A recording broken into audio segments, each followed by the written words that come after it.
Welcome to Transcending Workspace, where we talk with leaders of organizations managing the greatest rate of change in human history. I'm Matt Watson, VP of Development with Apex Facility Resources, an integrated services company that delivers and manages workspace change for clients of all sizes. We hope you enjoy this conversation. Boaz Ashkenazy is the CEO and founder of Simply Augmented. Founded in 2017, Simply Augmented helps brands navigate the world of Web3 and establish a foothold in the metaverse. Over the years, Simply Augmented has worked for innovative brands around the world, including Nike, Herman Miller, REI, Target, The Hundreds, Diamond Supply Company, and Fred Siegel. Boaz is a member and has co-chaired the Khronos 3D Commerce Working Group, helping set the standard for streamlined 3D content creation, management, and display in online retail. Prior to Simply Augmented, Boaz was a founding partner in Studio 216 and an architect at the Miller Hull Group Partnership here in Seattle. Welcome, Boaz.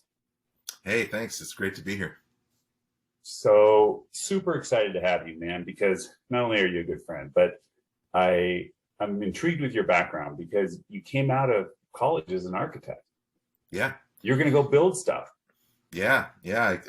I moved to Seattle from Los Angeles to study architecture, and I graduated from the University of Washington, and I practiced architecture in Seattle for several years. But it was a time, this was in 2000, that 3D was just coming up in the architecture profession. When I was in school, they taught me how to draw with pen and ink and pencils. And when I graduated, things like MicroStation and SketchUp and Revit was just coming into play. And so I got really deep into 3D in the early days of my architectural practice, and then decided to start a company that was focused on commercial real estate and architecture. And in 2005 started that company, and by 2008, all of a sudden you started to see virtual reality headsets come into market and augmented reality headsets come into market. So we got caught up in all of that. Yeah, and 216 was really a leader in our market. I remember going in and you helping, giving me the download keys to some of the spaces that you created for renovated lobbies, potentially space configurations for leasing or listing full floors of available space, and you would have rendered images of everything from furniture, social areas, break room areas, in the lobby. It was just amazing. We'd stand on a circle, and we could look in our phone and just do a 360 and see the new space. So just a break, I thought of this brilliant way to demonstrate, and show space. Yeah, visualizing architecture and commercial real estate is a really powerful way to sell space, but also to sell items. The second company that I founded was focused on products, and we worked with Herman Miller on a bunch of office furniture. We'd worked with Target on a bunch of home decor, and as augmented reality came into play, it wasn't just about using your mobile device to visualize a space by spinning around, but now you could drop those items in your real environment and see what they looked like at scale in your own space. Yeah, so now we have the option to do both. And another amazing tool you designed to work through a phone. So, we'd be standing in my showroom in Seattle, and we'd be looking at a piece of furniture sitting in the lobby area. I mean, you could just literally drop stuff, which was, exactly, crazy for the day. I mean, and still is today in my mind. And for us, visualization is so vital to helping people understand what workspace can be for them, because it's really hard, for the client to see that. Yeah. Well, now we have the option, to look at it on our desktop, on our phone. Right. Now with Oculus Quest, on headsets, HoloLens and inside augmented reality headsets. As the years have gone by, it's opened up a lot of possibilities for us. And, there's still a lot of folks that don't own headsets, but you're starting to see, especially in the architecture and general contracting profession, it's a lot more common for them to show design configurations inside headsets and on desktops, and it's very kind of cross-platform now. Well, and as you and I talk, sometimes I feel like you're speaking another language. because this whole Web3 and the metaverse, I guess it kind of reminds me as the start of the internet back in the 90s. I mean, it Yeah. feels the same way. It feels like there's new words to learn, new things to understand, new concepts to conceive, so to speak. And in the furniture industry and selling commercial interiors and delivering and installing commercial interiors, I'm fascinated by the fact that this new metaverse is going to probably be more prominent for retail to start with, and already they talk about the Gen Z and the following generation, my grandchildren's generation, being totally digitally, accepted generations. They've totally lived in. My son has played in these games, the warfare games and so forth, since he was 10 or 11. And so he's lived in the digital world. He's jumping out of airplanes, he's flying helicopters, he's doing all these things in the virtual world. And those generations are just accustomed to it now. And I think you can't stop it. It's something that's coming. And so let's talk about a little bit about the fascinating, you were telling me about the things you were working on at Simply Augmented now, which has come so far and evolved so much and changed so much. And this is a show about change. Yeah. Tell us a little bit about how, you've evolved from, basically working with augmented reality to show furniture, and now at 216, virtualizing space to where you are now. Yeah. So it's been interesting. I've been in the 3D world for 20 years. And so I understand the process, the technical process about 3D, and I've explored lots of different platforms. But when the pandemic hit, everything changed. And so obviously, we immediately went to platforms like Zoom to be able to communicate. Right. But during that time, I was really interested in understanding, well, what's going to be the 3D play? We have video on our screens and we're talking to each other now, but what's it going to be like in 3D? And what was kind of interesting for me at that time was during that year, a lot of folks in the Bitcoin and Ethereum camps were trying to figure out what to do. And NFTs were kind of a product of that time. They didn't start at that time, but they got really popular. And we saw a lot of 2D NFT drops that year. There was some famous artwork that sold for lots of money. People started to spend money on digital assets. And what's interesting about crypto and about what's happening in that space is it was kind of the first time that you could actually own and prove ownership of a digital asset. And that was significant. And so the metaverse has been around for a while. When I first started my practice many years ago, there was this thing called Second Life. I don't know if you remember Second Life. But so Second Life was a metaverse with a currency and a lot of users. Yeah. And so the only difference between Second Life at the time and games like World of Warcraft and games like Roblox and things is that you owned it inside the game and there was currency inside the game, but it wasn't interoperable. You couldn't take those items and sell them in a marketplace. And that all changed with this. And why it's interesting to me is that we've gotten involved in a lot of projects that involve digital wearables with big streetwear companies that actually sell physical clothing. Right. And now they have a digital representation of their physical clothing that you can buy the physical good, you can buy the digital good, you can resell the digital good. There's a marketplace for those digital goods and you can prove ownership. And so I think that's what's really changed. And as you think about these metaverses and what they're going to look like in the future, I think there is going to be a consumer social metaverse. Yeah. And I think there's going to be a workplace metaverse as well. It's not going to be weird for you to meet your clients and you're going to dress up, it's going to be Friday casual in your metaverse. I'm 100% casual, by the way, as you can tell. And, people are going to make choices about how they want to present themselves when they go to work in the metaverse and when they go hang out in the metaverse. Right. So So 54, just a little statistical data here, and we're going to talk about some of these terms we're using, but 54 billion is spent in virtual goods currently, which is double the spend on music.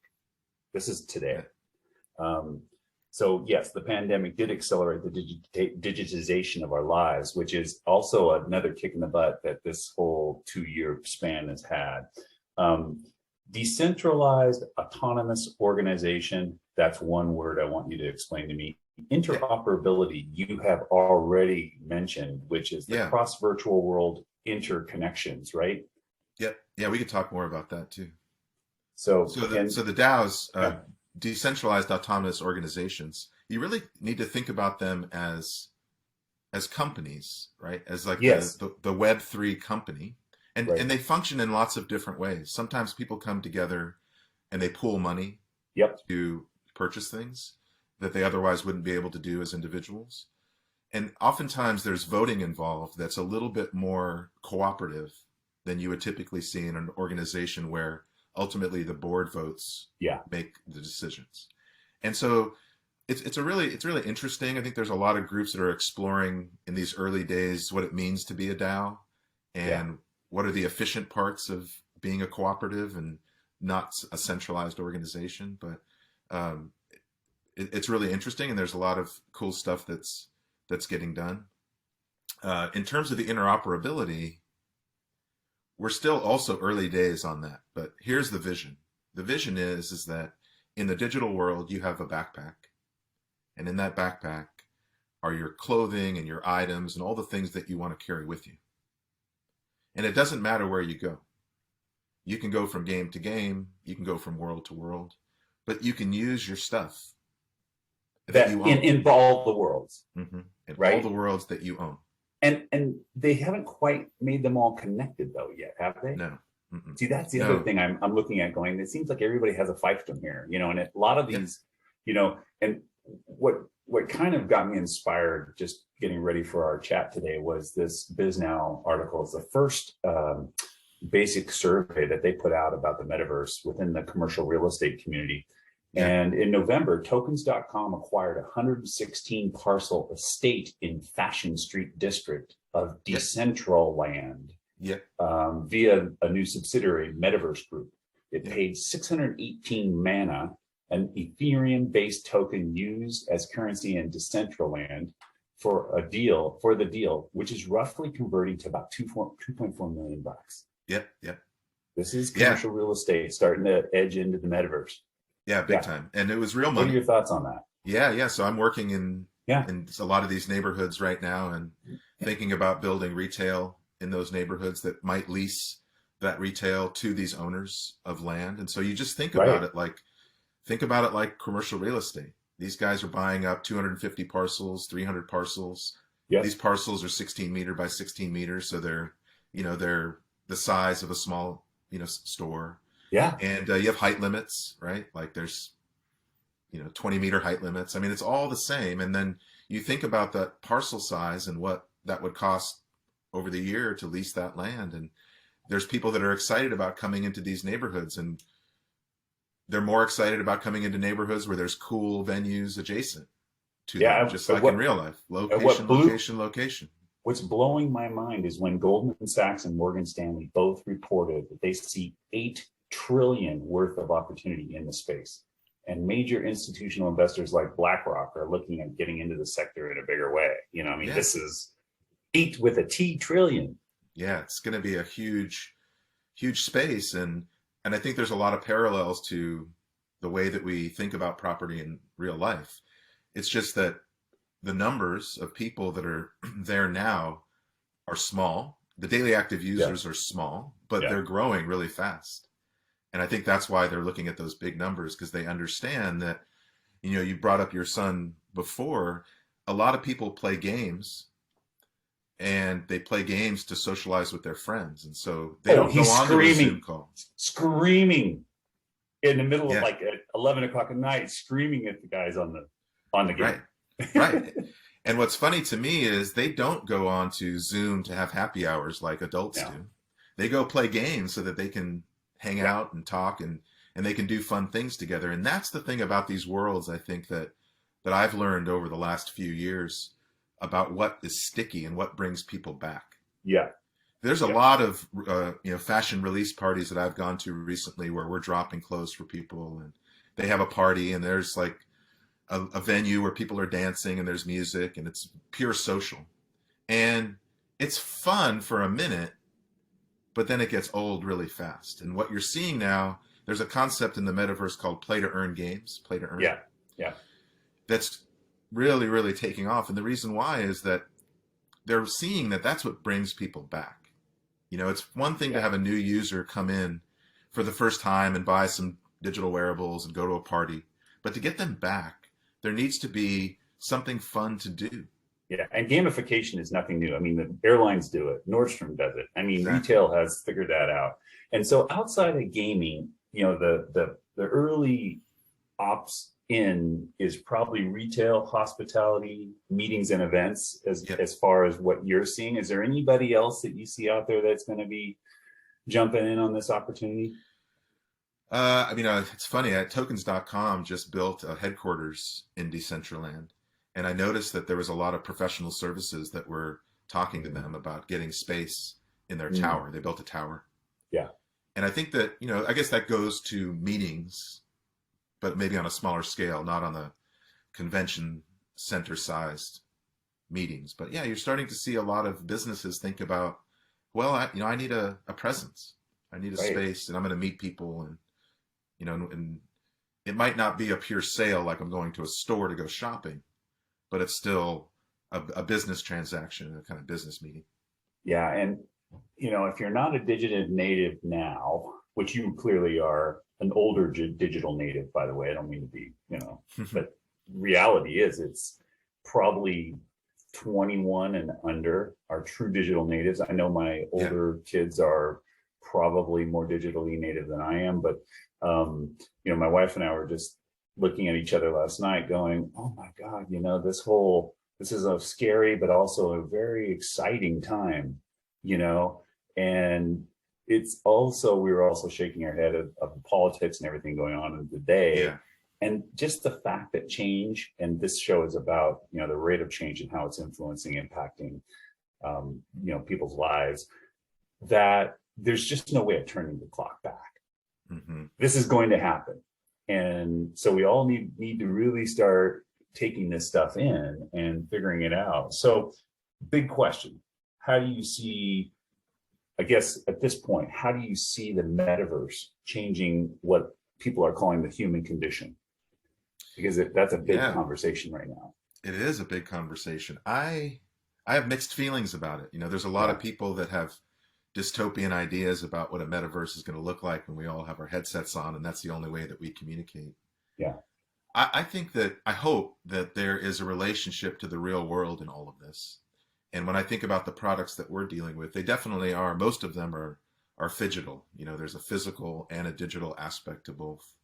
And I hope it stays that way, because I think there's definitely going to be elements of pure digital environments and pure digital experiences and wearables and such. But I think that we need to kind of have a relationship to the real world in order for this to really be sustainable. Yeah. I mean, going and doing paintball together is the real world version of, playing in these games together. So, and you're right. I mean, I love to fly fish. So I don't think I'll be digitally fly fishing anytime soon. Right. It's a different feeling. It's such a natural conditions, and, stepping in the river is what I call river therapy. It's kind of meditative and soothing to my soul, just to be standing in a river with, bald eagles flying over my head, and hopefully trout or steelhead grabbing my line. So I'm really intrigued now more than ever about where all this is going. And, I'm seeing that, these transactions are starting, the first of its kind metaverse real estate deal. Venture capital firm took out $30,000 mortgage from a Canadian technology firm, TerraZero, last month to occupy space in Decentraland, which is unheard of. And I think that a lot of the real estate people are so uncertain. And one of the things they talk about is scarcity. Yes. With no scarcity, how can you have value? And others counter that argument saying, hey, you have hundreds of hotels, there's no scarcity there. So you then start choosing brands. So I guess it's really about establishing brand first, isn't it? Yeah, it is. And the I mean, same thing shows staking a up. claim of brand in that whole Yeah. metaverse. Yeah. And there's neighborhoods now where brands are kind of coming together to have their shops adjacent to each other. And that matters. People Yeah. want to be around, the brands that they care about. So that's what I was wondering about adjacencies. I mean, obviously in the commercial furniture world, we could probably have a stake in there, but we are also a services firm. So it's kind of like, I don't know, I could probably see myself in a showroom scenario there, which Yeah. would give my clients the, virtual showroom experience, which you and I've talked about before. Yeah. But at the same time, I'm also wondering about these adjacencies and how I mean, that stuff hasn't been sorted out yet. It doesn't seem. Yeah, it's getting sorted out right now. I mean, I think that there are fashion districts. Right. There are, Like design center. yeah, it's like a design center, and for different things, right? There's fashion districts for clothing. There's going to be design center districts like the Mart for, for different Right. kinds of, decor and furniture and, you name it. And I think there's a lot of energy in the luxury goods and the fashion world, but also in the design world about coming together and having these adjacencies with, cultural adjacencies, I would say. So to somebody like me, who, we're just a mid-market company, we do business with all kinds of companies, both enterprise level as well as startups and, newly funded tech companies mostly, but many, all across the spectrum of all professional services. What would your advice be for somebody like me in our business and saying, I kind of feel like I don't want to miss the boat, but at the same time, I don't know what the heck I should be doing. And this whole digital currency is a mystery to me. And I hear all about, how these things fluctuate. That commercial where the guy goes, I'm a millionaire. Oh no, I'm not a millionaire. I'm a millionaire.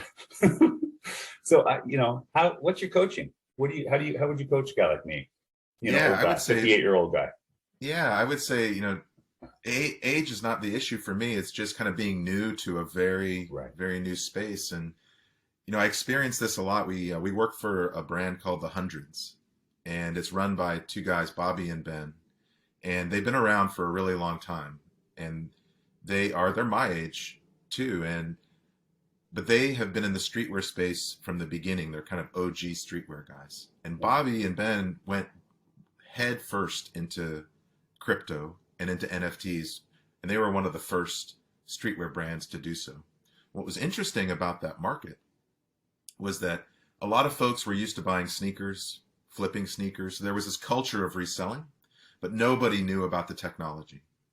And what was so interesting about the way that they brought their community in, which is a lot of people of color, a lot of younger people, is that education was a huge part of the way that they onboarded. Videos teaching people how to get the wallets that you needed so that you could purchase things, how to get into metaverses, and really like very, very simple ways of getting involved. And so it's been pretty cool to see folks that normally are not what you would consider your typical tech nerd getting into these environments and really forming strong communities with each other. Interesting. And I think that that's the part that I think is interesting about Web3 is it's much more community-based than the social Web2 platforms that we're used to. So my advice would be get involved in and learn a little bit about some of these communities. Go into Decentraland and understand what it's like to move through a metaverse. You don't have to spend a lot of money or Where do you have a lot of start? crypto. How do you start? How do you go into Decentraland? Yeah, so if you go to Decentraland, for example, you can go to decentraland.org, and there's a lot of very simple tutorials for how to get in. You need a MetaMask wallet to ultimately purchase things in Decentraland, but you can also just go in as a guest and explore. You don't really need to have anything in your wallet. Is that your dog or my dog? I think that's yours. Oh, perfect. So I think that, I would explore Decentraland as a guest. And if you want to take the next step, I would get a crypto wallet, like a MetaMask wallet, where you Right. can put a little bit of money in there and start exploring the marketplaces. But yeah, that would be a start. Well, I'm so sorry about the dogs. They were supposed to be in their pen. No problem. Yeah. Well, it's been a journey so far, and this wallet creation, and I have a friend who is trying to get me to download an app to start with digital currency. Would you Yeah. recommend something like that as well? What does he recommend it to you? Oh, I can't remember the name of it, but it was one that he had started using, and it kind of trades in digital currency. Yeah, the trading, the exchanges, like the most famous one that most people use is Coinbase. Yeah, maybe that's the one. Yeah, so Coinbase is kind of a good starting point for a lot of people. They're coming out with their own wallet soon, that's going Got to it. allow you to be able to purchase NFTs. And so I think that's a good place to start. Cool. Coinbase and MetaMask are the most popular, but there's other Right. ones too, like Rainbow Wallet and Voyager Digital, and there's lots of other exchanges and wallets that you can use. Got it. Well, with the dogs going crazy, I think we've covered a lot today. I really Yeah, appreciate your input on this. I want to, revisit this stuff with you because it's changing so fast, yeah, and everything's moving. In this world, it's kind of expedited. I mean, our own world is crazy change, but this has expedited crazy change. And I hope to have you back to talk about yeah. I would love to. these things because I'm just now, it's just the tip of the iceberg. I just started looking into this and started being fascinated by all the things that are going on and the opportunities that seem to be there. So Yeah, and thanks. there's some very big players in the space that are accelerating things very, very fast. And so I think next time we get together and talk, we'll see a lot of Oh, interesting changes. yeah, happy to, happy to. Well, thanks again, Boaz. As always, it's great to see you, Yeah, thank you. and thanks for Wonderful coming talking on. to you. You bet.